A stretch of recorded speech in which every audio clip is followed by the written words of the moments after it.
Nous voilà ce soir pour une nouvelle page de l'histoire du foot ivoirien. On a fermé en novembre dernier la page qualification CAN et on ira dignement remettre notre titre en jeu au Maroc en fin d'année 2025. Et on ouvre aujourd'hui une parenthèse, qualification Coupe du Monde, qui est très très important pour le foot ivoirien. C'est une obligation pour nous de se qualifier pour la prochaine Coupe du Monde, avec au moins 9 équipes africaines qualifiées.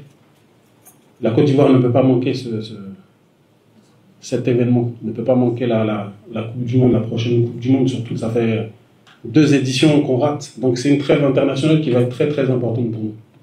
On prépare déjà depuis janvier avec le staff ce stage avec tous les paramètres qu'il faut tenir pour ce stage.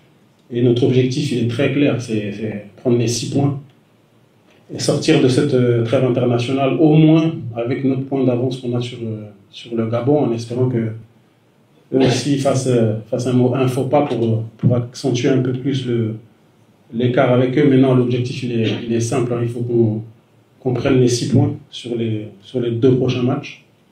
Et pour ça, si on avait une stratégie pour les matchs qualification à la CAN qui était basée sur la performance, parce qu'on jouait quand même tous les mois, on avait des matchs, 6 matchs en 3 mois, des matchs très très rapprochés, donc il fallait que les joueurs soient tout de suite compétitifs. Pour cette fenêtre, on est parti sur une autre stratégie. On est parti sur une stratégie où, compte tenu de l'importance de ces 2 matchs, qualif Coupe du Monde, on est parti sur un groupe avec un peu plus de joueurs d'expérience. Et on a essayé de faire un mix entre l'expérience de nos anciens, de nos grands frères, et la fraîcheur de nos jeunes joueurs. Donc on est parti sur une liste qui va être, on va dire, mixte, et des critères de sélection qui ont légèrement évolué par rapport aux critères de sélection qu'on avait pour les qualifications pour la Coupe d'Afrique des Nations. Donc voilà un peu pour la présentation de la liste de cet après-midi.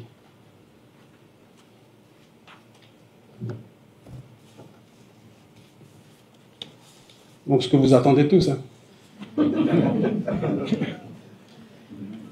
En sachant qu'on est parti sur 23 joueurs, donc on est sur une trêve internationale FIFA. Et quand c'est trêve internationale FIFA, on a le droit à 23 joueurs, contrairement aux trêves internationales CAF, où on peut aller jusqu'à 25 joueurs. Donc les 23 joueurs pour le stage de mars et les 2 matchs face au Burundi et à la Gambie sont au niveau des gardiens de but, les 3 gardiens. On n'a pas changé les gardiens, on aura notre gardien Yaya Fofana jusqu'au danger. On aura Momo Kone aussi avec lui. Et on aura Badra Sangaré Ali. Voilà pour les 3 gardiens. Au niveau des défenseurs, donc on est parti sur une liste de 8 défenseurs. Emmanuel Agbadou, le petit nouveau Clément Akpa, Willy Boli, Ousmane Diomandé, Guéla Doué, Hassan Kamara, Evan Dika et le dernier défenseur Wilfried Singo. Voilà donc au niveau des défenseurs. On arrive maintenant sur les 5 milieux de terrain. Jean-Eudes Aoulou. Un retour aussi, Jean-Philippe Bamin. Franck Kessier. Un autre retour, Ibrahim Sangaré. Et Ahmed Junior Traoré. Voilà pour les milieux de terrain. On finit avec nos attaquants.